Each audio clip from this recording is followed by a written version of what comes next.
personne au monde ne l'entendra avant vous. Beatles, inédit numéro 1. Lundi 20, elle sera diffusée plusieurs fois dans la journée et dans Nulle part.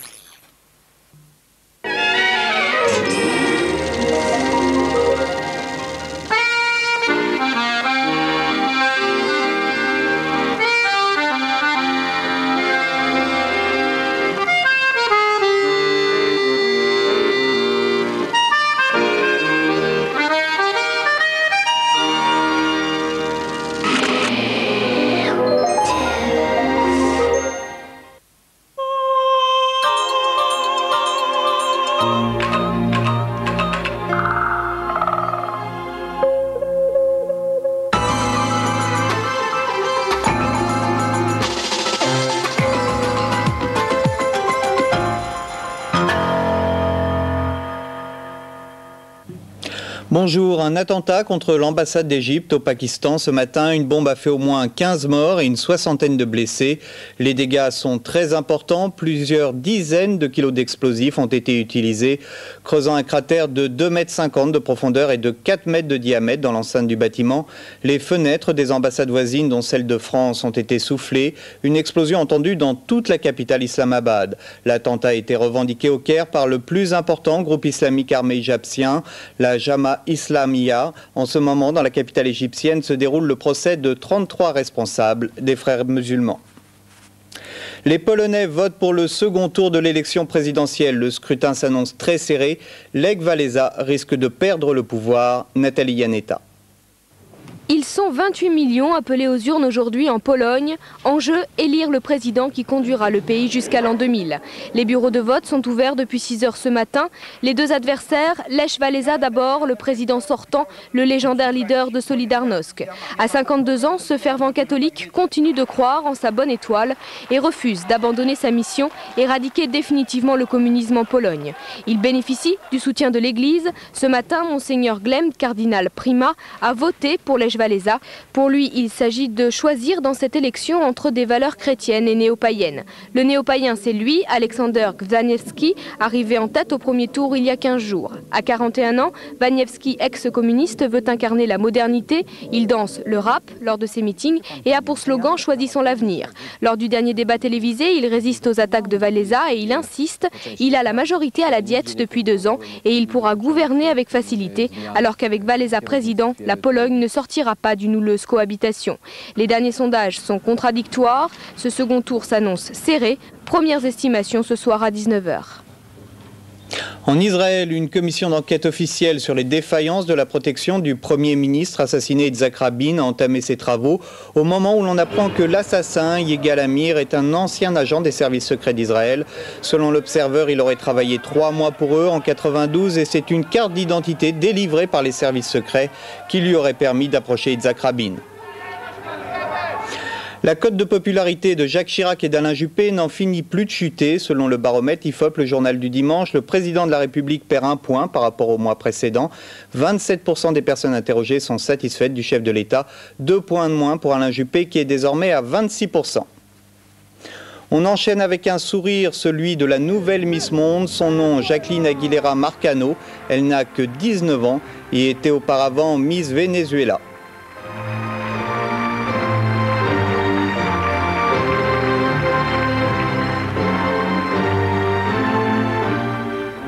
Le sport avec le football, Paris Saint-Germain est champion d'automne à l'issue de la 18e journée du championnat. 2 matchs phares, Monaco-Lyon et Nantes-Rennes. Philippe Doucet.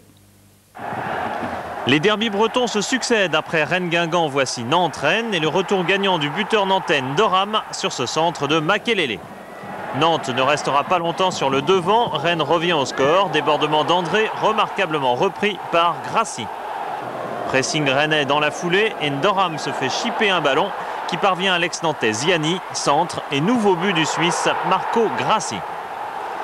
2-1 pour Rennes qui se prend à croire à un miracle remontant à 31 ans en terre nantaise, mais Doram et sa tête sont encore là à la dernière minute, 2-2.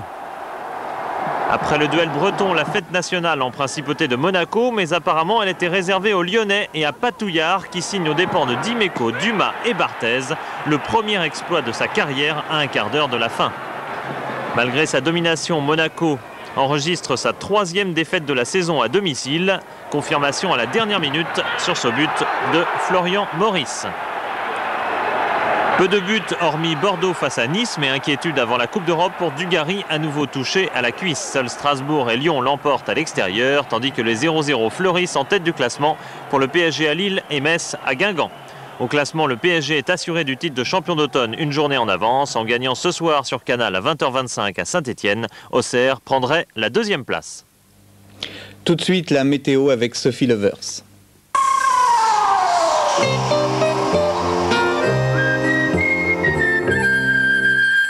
Somfy, automatisme pour volet roulant.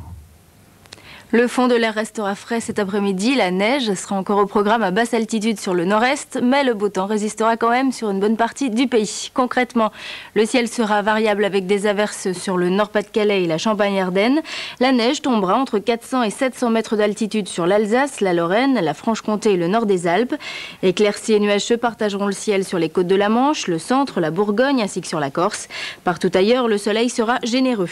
Un vent de nord-ouest soufflera à 50 km/h au nord de la Seine, tandis que le Mistral s'essoufflera un peu sur la vallée du Rhône. Côté température, le thermomètre ne dépassera pas les 4 degrés à Lyon, 5 à Strasbourg, 7 à Paris. La maximale sera quand même de 14 degrés à Biarritz, Perpignan, Nice et Ajaccio. Michel Denisot pour Télédimanche, excellent après-midi.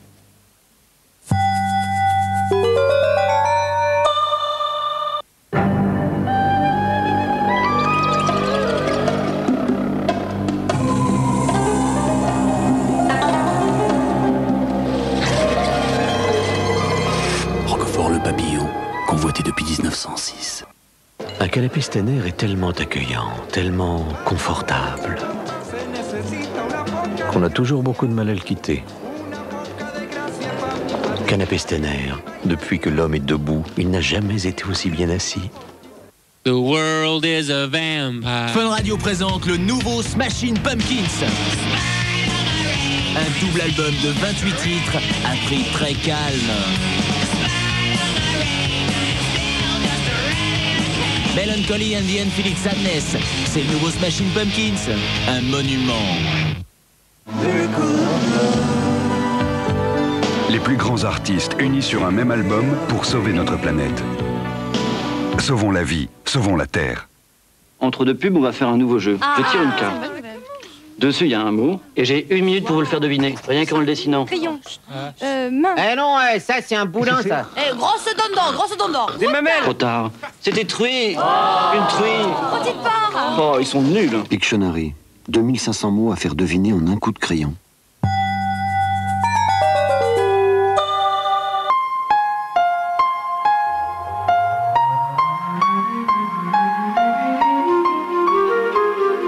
Nokia, télévision, satellite, vous présente Télédimanche.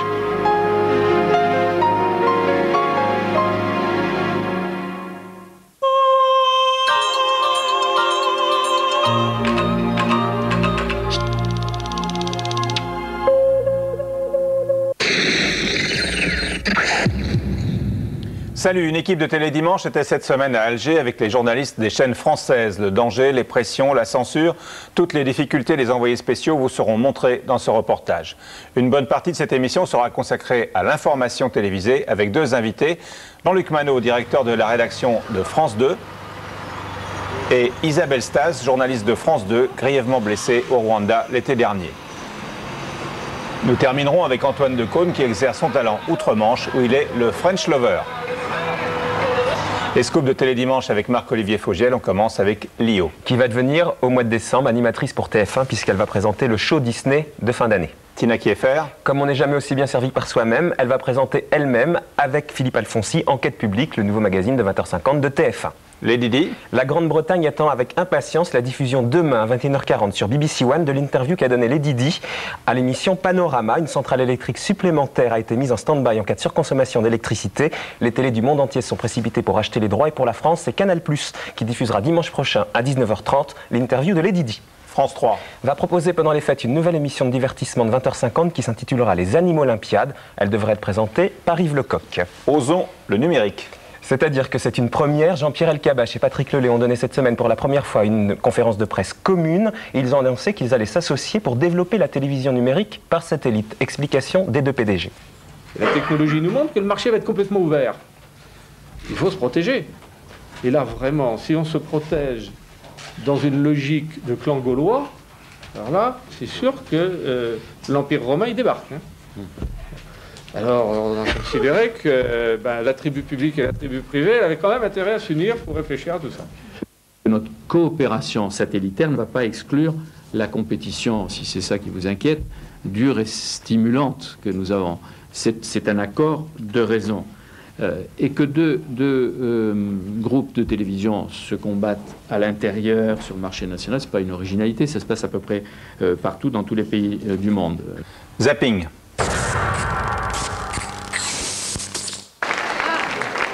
Bonjour. Bonjour, je suis portugaise. Vous êtes portugaise. Oui, j'ai beaucoup de disques de vous. Oui, mais ça c'est pour ça que je vous donne ça pour votre maison. Ah, merci. Ben, on a de la chance alors.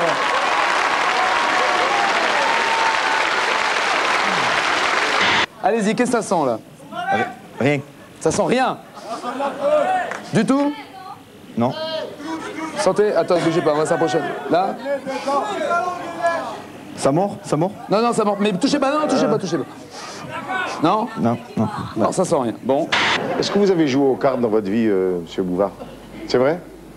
Comment... je vais vous faire un tour de cartes sans jeu de cartes. Prenez un jeu de cartes dans votre main. Ça vous rappelle rien? Ah non, non.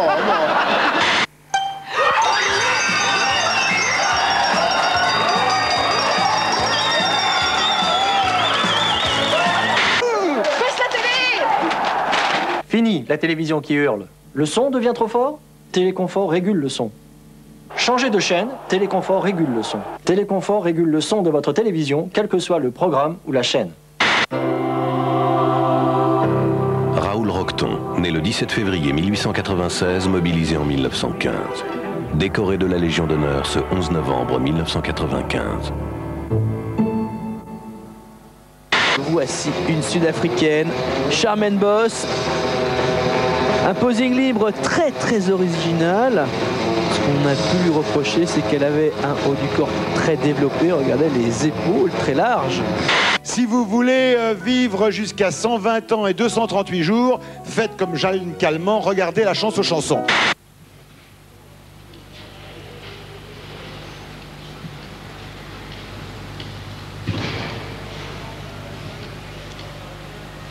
Vous pouvez chanter a cappella comme ça en chinois? Ah, bien sûr, allez, chiche.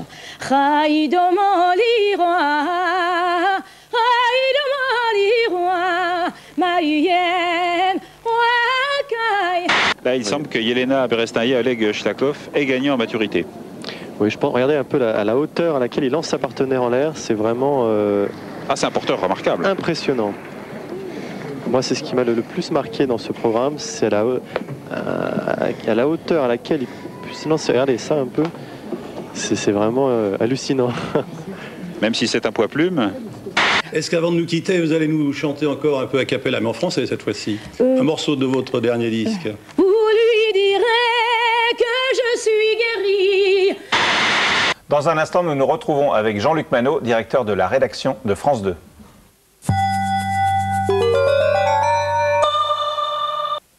Vous allez voir le pneu qui étonne tous les chasse-neige. Michelin Alpin, le seul pneu neige à lamelle Y. Les lamelles Y, c'est la meilleure adhérence sur neige, en virage, au freinage et en accélération. Les lamelles Y, c'est l'avance technologique Michelin. Michelin Alpin, le pneu à lamelle Y. Voici l'Audi A8, la première berline issue de la technologie ASF.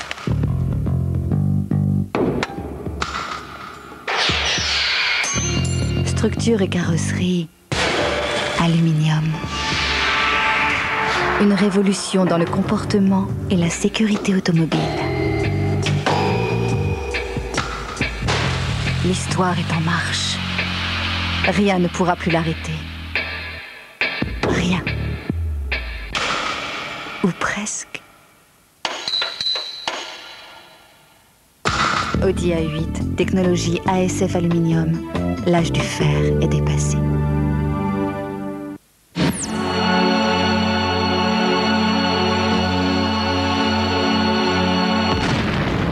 Akhenaton, Métèque et Mat. Voici Carolin Seule Cuisine. Non seulement il lave à fond, mais vous verrez 1 an après, 10 ans après, ou même 15 ans après, votre carrelage aura toujours sa beauté d'origine. Carolin Seule Cuisine, carrelage lavé, carrelage protégé. L'âme du gospel, lumière du peuple noir. 27 titres sur un double CD à prix spécial. Le client en vidéo. Le procureur veut le faire parler. Tu comprends, la mafia veut le faire taire. Son avocate veut le protéger. Le client en vidéo. Suzanne Sarandon, Tommy Lee Jones. Une affaire que vous n'êtes pas prêt d'oublier.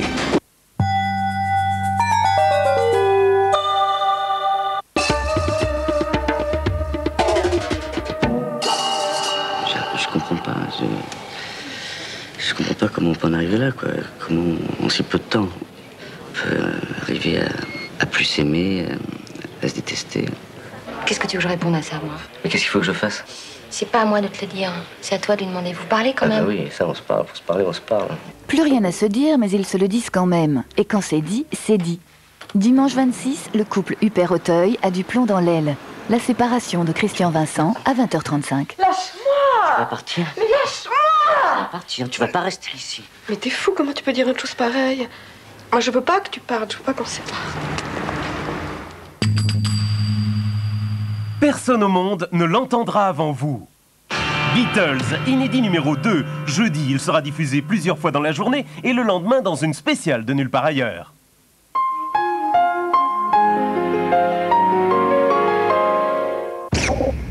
Jean-Luc Manot, bonjour. Bonjour. Vous êtes le patron de l'information sur France 2. L'information a été particulièrement dense cette semaine avec l'Algérie, envoyé spécial avec un reportage consacré aux croisés de l'ordre moral qui a fait du bruit, l'enquête sur les chaînes françaises qui fait la part belle au service public.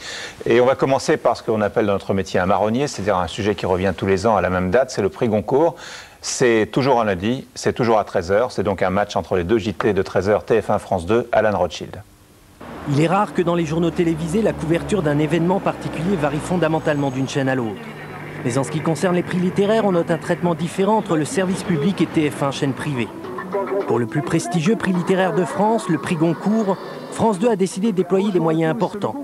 Au conducteur du 13h, direct du restaurant Drouan pour l'annonce du gagnant, portrait de l'écrivain nommé et direct du Café de Flore avec le primé. Qui est en plateau? Pour le moment, je ne sais pas encore, mais il y aura ou André Makin, ou Gilles Lapouge, ou François-Olivier Gisbert, ou François-Olivier Rousseau. C'est-à-dire que seulement après l'annonce du gagnant, ils viendront Florent. Exactement. Les maisons d'édition savent qu'à 13h15, le lauréat est ici. Le prix Goncourt. TF1, elle, diffuse uniquement la déclaration de François Nourricier. Le prix Goncourt 1995 a été décerné au premier tour de scrutin à André Makin pour Le Testament français. Dans ce type d'événement, le problème majeur pour les journalistes est de localiser André Makin le plus rapidement possible. Les journaux de la mi-journée ne sont pas encore terminés. Monsieur Makin, venez, par là, ici, là, ici, là, par là. En quelques minutes, les rédactions parisiennes apprennent que le lauréat se rend au Café de Flore pour répondre aux questions de France 2. Geneviève qui vous attend là-haut. En pleine heure du déjeuner, l'établissement du boulevard Saint-Germain est pris d'assaut. Parallèlement à l'agitation médiatique, les rotatives des imprimeries tournent. On sait que quand on a le Goncourt, c'est une vraie entreprise qui gère autour de entre 300 000 et 600 000 lecteurs. Donc automatiquement, vous appuyez sur un bouton et là, en ce moment, on est en train de réimprimer le livre de Makin à 200 000 exemplaires. Il en était déjà 50 000 grâce au prix Médicis. Pour les radios, est-ce qu'il peut descendre? Après France 2 en direct, place aux autres médias. Avant 30 000. Les radios sont les plus pressés, leurs studios mobiles sont garés devant le café. On ne peut plus garder Makin, les radios le veulent. Le livre. On peut essayer d'avoir une image par là. D'avoir une image, essayer d'avoir une image avec la... Non mais ça fait des images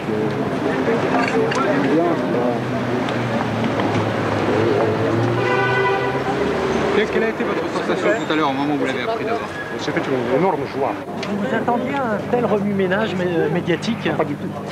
Et ça vous fait plaisir? Non, c'est très peut-être flatteur, mais c'est... Voilà. Mais le livre, il faut le livre. Il faut le livre. Est-ce que vous avez le livre? Je vais aller voir. D'accord. Attends, mais attends, on prend un peu de marge. Malgré sa très récente notoriété, Andreï Makine a d'ores et déjà opté pour l'humilité. Vous disiez que c'était l'écrit qui était le plus important par rapport à l'auteur qui avait fait l'écrit. Certainement, c'est ma conviction profonde. Mais est-ce que le prix Goncourt, ça modifie pas tout ça et c'est tout d'un coup l'auteur qui devient plus important que l'écrit? Donnez-moi le nom de prix Goncourt de 1981, ou 82, 83. Vous ne vous souvenez même plus, mais les livres restent. Les noms sont disparus. On ne se souvient même plus qu'en 1980, c'était Yves Navarre qui a reçu le prix. Mais son roman Jardin d'acclimatation est toujours dans toutes les bibliothèques. Et dans les bibliothèques des gens, des lecteurs. C'est ça ce qui reste, le texte. Alors depuis la rentrée, c'est Patrick Chêne qui est aux commandes du 13h de France 2. Quelle est votre analyse? Écoutez, c'est que d'abord il aime les livres, manifestement, vous venez de le voir. C'est une confirmation. Je trouve qu'il est en train de trouver son rythme, que la formule s'installe. On va l'améliorer, la peaufiner comme toujours au bout de 3 mois. Ça fait 2 mois et demi qu'il est en place. Et je pense qu'on tirera un bilan à la fin de la saison, c'est-à-dire fin juin. Est-ce que c'est une tranche, entre guillemets, maudite, le 13h à France 2? Parce que vous avez... Bon, la qualité du journal n'est pas en cause, mais il y a toujours un écart important avec celui de TF1. Non, c'est pas maudit, c'est une tranche difficile. Mais on essaie de faire que l'enfer soit, la voie de l'enfer soit pavée de bonnes intentions. Alors un autre aspect du journalisme, filmer une reconstitution d'un fait divers faite par la police. C'était le cas cette semaine, place de la Nation, Alan Rothschild. La reconstitution de l'équipée sauvage et meurtrière de Florence Ray et Audrey Maupin est un acte d'instruction. En principe, dans la mesure du possible, cela devrait se faire sous le couvert du secret. Mais de très nombreux journalistes sont à l'affût. En octobre 1994, une des fusillades de ce fait divers sanglant s'était déroulée place de la Nation. Pour la reconstitution prévue à 21h, une des équipes de France 2 a trouvé un studio très particulier pour filmer le terrain des opérations. Le quartier est totalement bouclé par de très nombreux policiers. S'ils en recevaient l'ordre, ils pourraient faire reculer tous les journalistes, excepté ceux qui ont trouvé refuge chez un privé. Ah bah tiens, voilà. Régal, voilà Bush, et voilà Chirac. Et vous auriez imaginé qu'un jour vous auriez la télé dans la maison? Non, jamais. Michel Fine et Jacques Gérard de la rédaction de la 2 sont aux premières loges, au chaud, dans l'appartement de Janine Raoult. Cette retraitée, amateur de football et inconditionnelle de Jacques Chirac, leur a accordé l'hospitalité. Mais une reconstitution, c'est long. Ça peut même être très long. Alors la propriétaire des lieux, il faut la faire patienter. Il se passe rien? Qu'est-ce qu'il faut comme bazar? Hein? Qu'est-ce qu'il faut comme bazar pour faire prendre une photo? Ouais, c'est un peu lourd. En plus, il faut du monde. On est con. L'homme qui a su trouver les mots avec Madame Raoult, c'est Jacques Gérard, le caméraman. Avec Michel Fine, ils ont fait de nombreux repérages dans le quartier durant les jours qui précédaient la reconstitution. Vous acceptez avec plaisir. Oh, c'est pas... Je peux pas faire autrement. Parce que c'est l'autre, ce monsieur, le premier monsieur qui était gentil. Là. Enfin, celui qui m'a... Le caméraman. Voilà, carrément, oui. Qui est venu me voir la première fois, qui m'a dit, votre fenêtre me plaît. J'ai dit, oui, mais allez voir ailleurs avant, allez voir en face, allez voir le café là-bas, allez voir en haut. Tout ça, il a dit, j'étais voir partout, ils veulent pas de moi, des trucs comme ça. Et puis à force, j'ai dit, pauvre, ça m'a fait de la peine, quoi. On va essayer de vous déranger le moins possible, en tout cas. Ouais, je sais bien que vous êtes là jusqu'à quelle heure? 9h, 10h?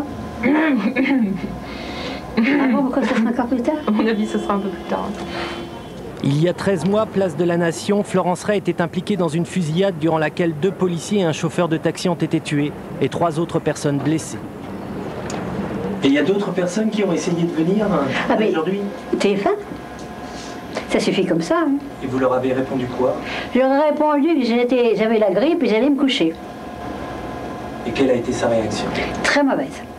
C'est pas évident d'avoir des gens de télé qui font intrusion chez vous, qui s'installent et qui restent plusieurs heures. Donc on s'est heurté à beaucoup de refus, notamment de personnes âgées qui habitaient en face, par exemple, et qui ne voulaient pas être dérangées.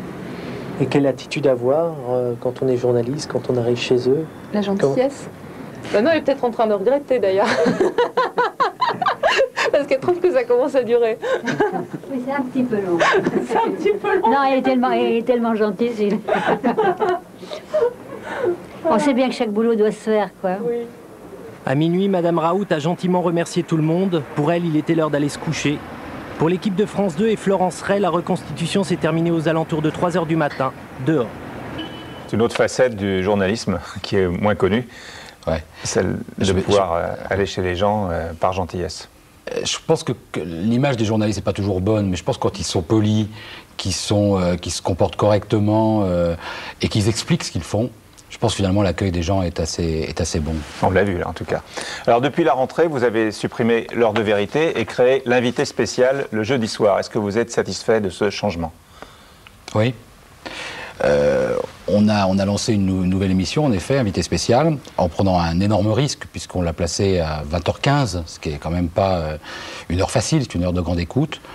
Aujourd'hui, l'émission est regardée dans les plus mauvaises ou les moins bonnes par 4 600 000 personnes, dans les meilleurs moments par 6 800 000 personnes. Ce qui est une très forte audience pour des émissions avec des invités politiques pour la plupart du temps. Qui est la plus forte audience pour une émission politique.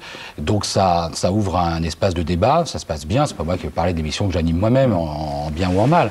Mais en tout cas, le rendez-vous s'installe et on est effectivement satisfait. Et on est plutôt aujourd'hui à chercher des moyens de limiter les demandes plutôt que rechercher le client. Ce qui est un bon signe. Toujours un... Est-ce que quand Jacques Chirac a été interviewé sur France 2, vous avez été frustré de ne pas être l'intervieweur du président de la République? C'était Alain Duhamel. Comment ça s'est passé? Comment s'est passé ce choix? C'est une tradition qui existe, bonne ou mauvaise.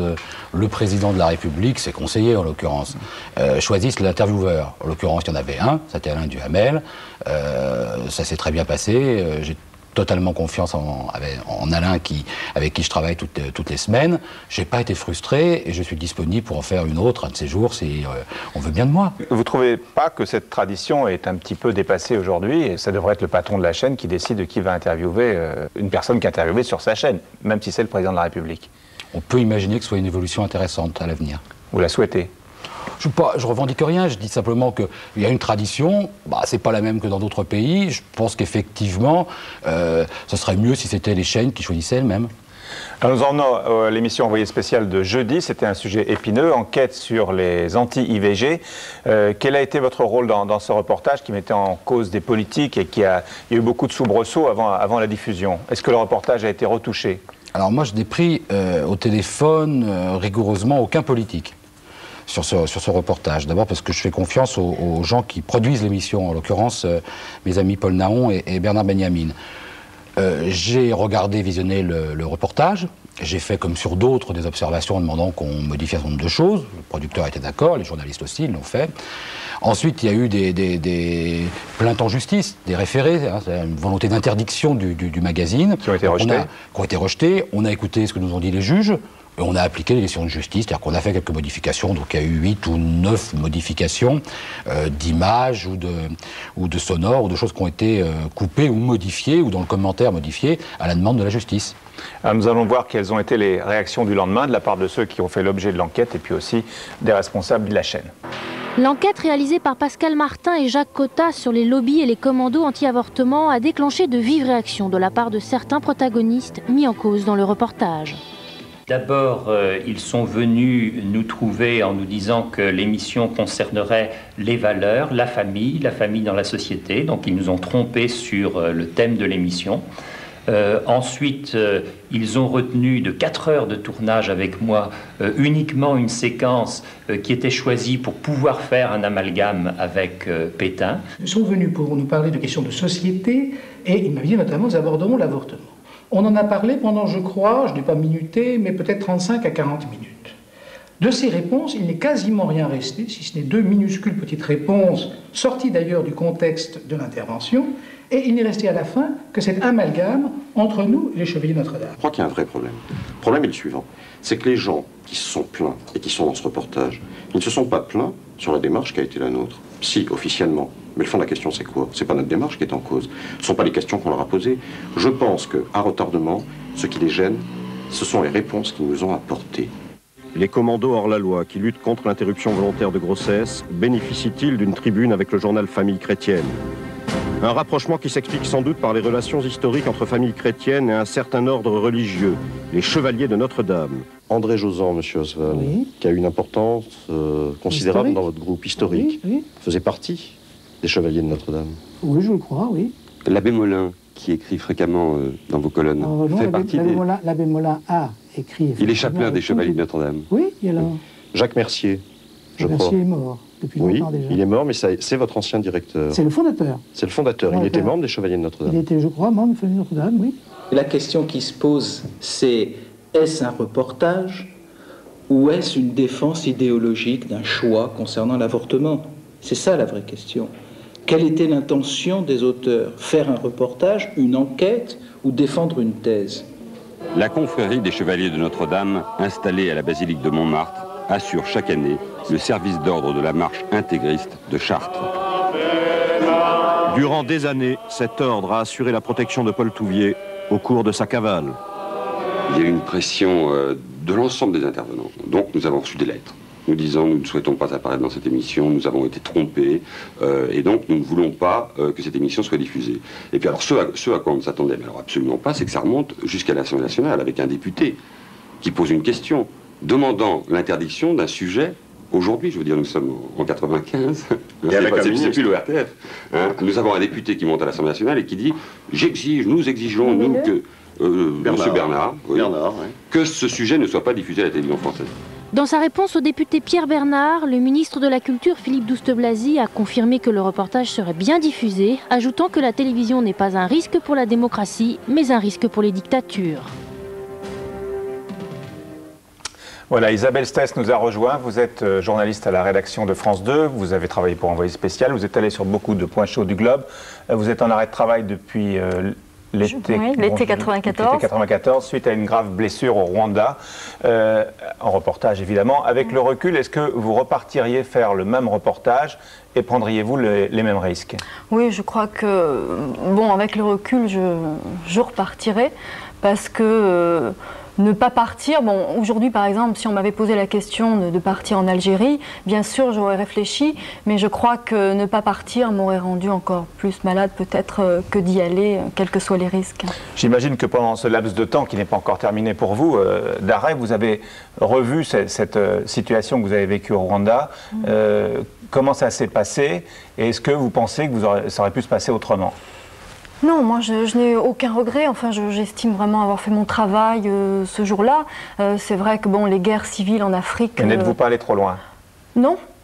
Je ne crois, c'est toujours difficile de savoir jusqu'où va-t-on trop loin, mais bon, dans ces cas-là, il suffit de suivre les militaires en permanence et de ne travailler qu'avec eux et de ne prendre que les informations que nous donnent les militaires et de travailler sous leur protection. Bon, je pense que c'est pas comme ça qu'on doit faire du reportage et de l'information.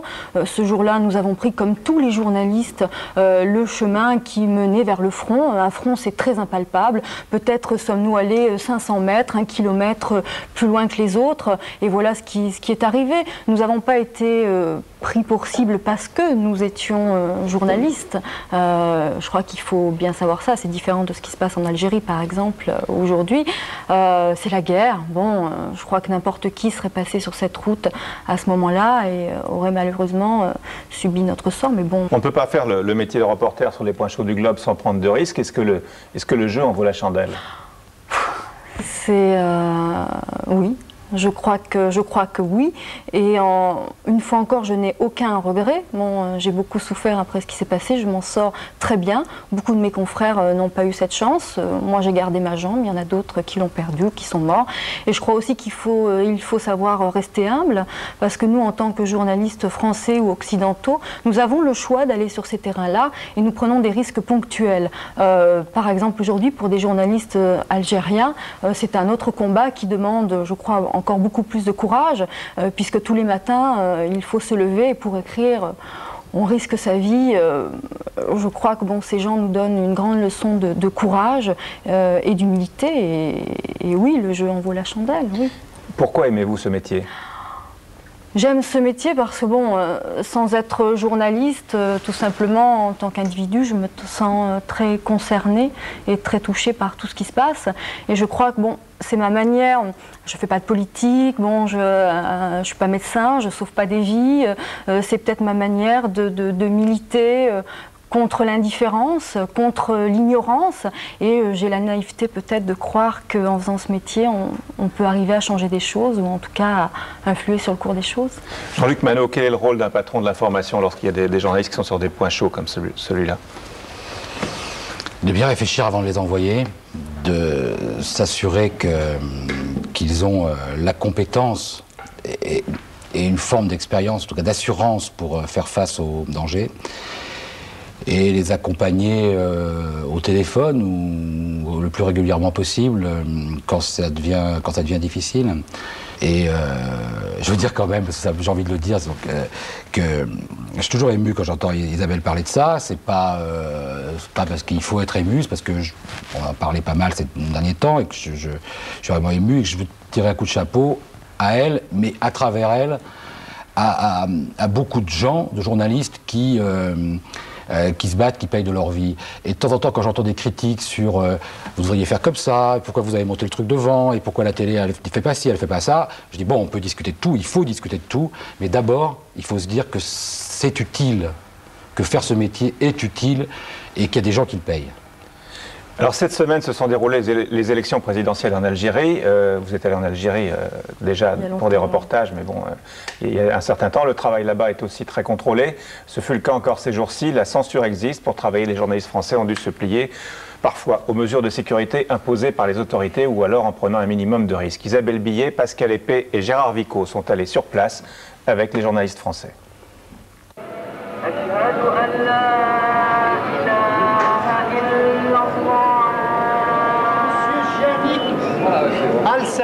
Ils ont tous, ou presque, répondu à l'appel des autorités algériennes.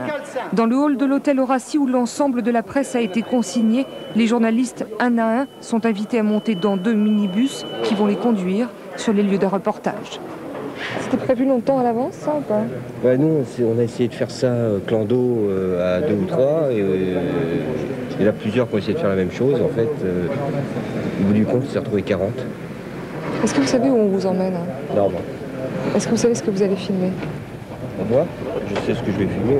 C'est-à-dire ce que je vais trouver. Des types en cagoule avec des calaches. Enfin, j'espère qu'ils auront au moins des calaches. Alger sous couvre-feu est silencieuse et déserte. Le convoi roule sous escorte plusieurs minutes, puis s'arrête quelque part au cœur de la capitale.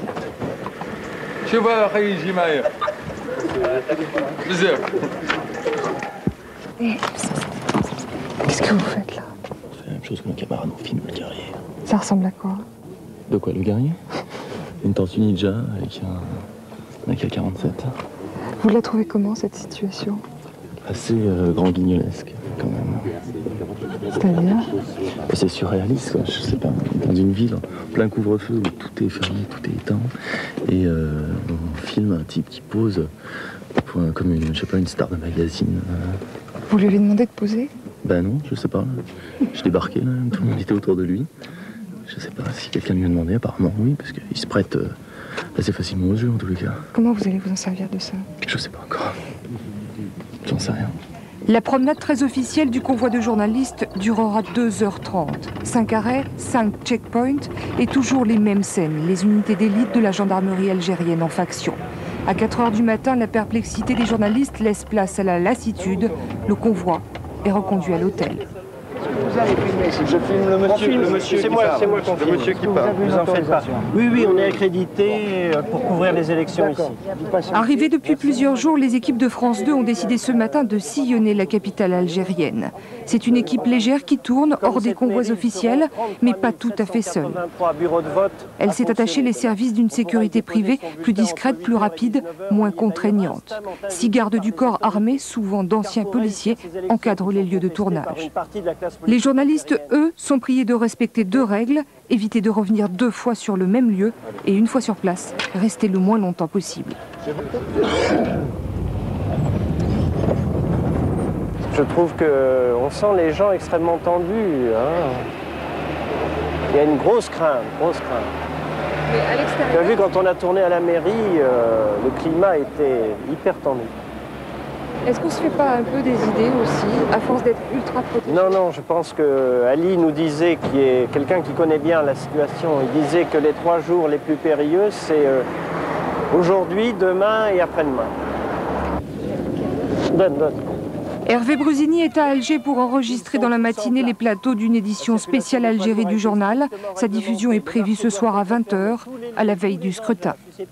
Depuis ce matin, à Alger, les barrages... De l'autre côté de la ville, à l'hôtel Horaci, c'est le sujet du 13h qui est fabriqué. Les bancs de montage sont installés dans les chambres de l'hôtel. Le point de diffusion est, lui, 400 mètres plus bas, 400 mètres trop loin. Depuis leur arrivée, les journalistes font tous leurs envois au pas de course.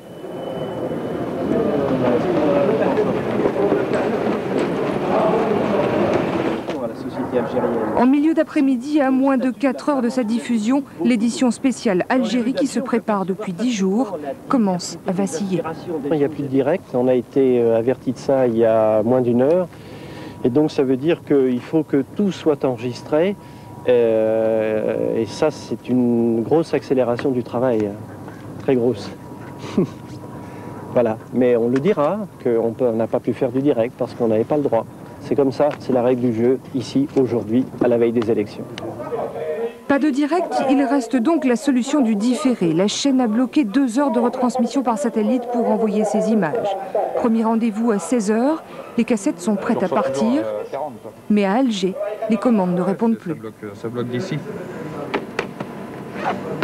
Le problème, c'est que ça fait 1 heure qu'on a un faisceau ouvert et qu'a priori, Paris reçoit très bien la mire d'identification, mais qu'ici, ça ne débloque pas. Un problème technique ou... D'a priori, après, ce que nous disent ici, c'est que c'est un problème technique, mais pour le moment, en 1 heure, ça n'a pas été résolu. Vous ne pouvez pas diffuser? Non. C'est un problème technique? Tu demandes aux Algériens, pas à moi. Vous revenez quand? 19h.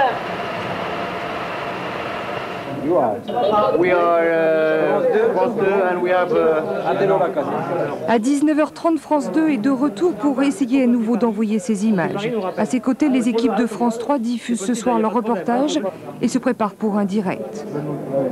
Après une bonne heure d'attente, les jeux sont faits. Tout passe pour France 3, pour France 2, tout casse et l'on ne parle plus seulement de problèmes techniques. On peut dire qu'on vous a empêché de diffuser ce soir? Je pense qu'on peut le dire. Juste un peu, oui.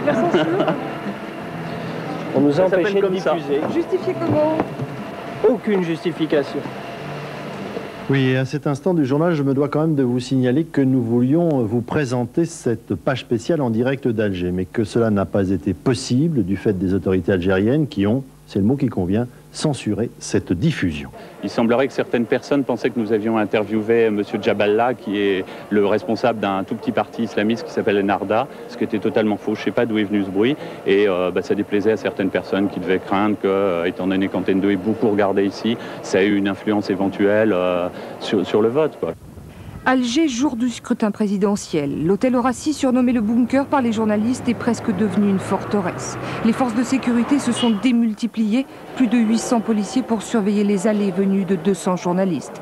Trop de surveillance et donc pas assez de liberté, quasiment impossible de sortir hors des déplacements officiels. Là, il y a tout le wagon, hein. Là, regarde-moi ça, un véritable convoi. Donc je sais pas, j'espère qu'avec la sécurité privée, on va pouvoir se dégager de ce convoi si on arrive à sortir de ce merdier d'hôtel. Les journalistes sans sécurité n'ont donc pas le choix. Ils partent en convoi. Une fois de plus, ils ne savent pas où ils vont. Regroupés dans 6 minibus, on les emmène dans les bureaux de vote. Ou plus exactement, on les lâche après avoir ouvert la voie. À plus de 60 dans ces lieux, accompagnés par autant de policiers, les conditions de travail deviennent très vite délicates. C'est très difficile. Vous avez une armée autour de vous, une armée de policiers, alors c'est difficile.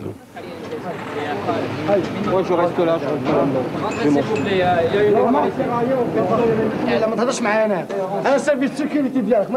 Dans certains quartiers chauds d'Alger, d'anciens fiefs islamistes ou réputés tels, l'armada sécuritaire se fait de plus en plus imposante et le ton se met à monter. Un journaliste, il y a un bureau de vote des femmes qui est là, qui est juste là. Là c'est les hommes, je voudrais faire les...